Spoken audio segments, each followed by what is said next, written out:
kalsooni in la abuuro waxa kaliya ee dawladnimada Soomaaliya guul ku gaari karto waad ogeeyeen saska ay qaadeen madaxweynayaasha dawlad goboleedyada shirkii ugu dambeeyay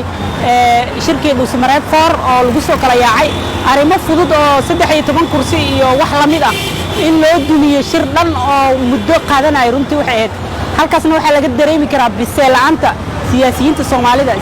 Soomaalida uma bisla inay dalkooda iyo dadkooda xukumaan waxay u bisiliyeen bis inuu kursiga ilaashado marka kalsooni waxa lagu abuuri karo waxa way tanaazul in la sameeyo waxay tabanayaan dawlad goboleedyada laga tiro dana soo celiya aragtida Soomaaliya oo midaysan iyo Soomaaliya oo doorasho 20 sano wadanku dawladnimo jirtay waxa kaliya oo la haysto waxa way 4 sano in doorasho xor iyo xalaal dalka ay ka dhacdo marka taasi kalsoonida lagu abuuri karo waxa way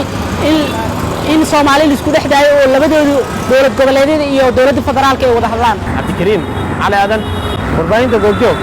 magaalada Muqdisho magacayga adna leedahay waxaan ku noolahay Sweden Transfer Galaxy waxay iga caawisay inay si kan xidho xiriir fiican aniga ee asxaabtay iyo waalidkayga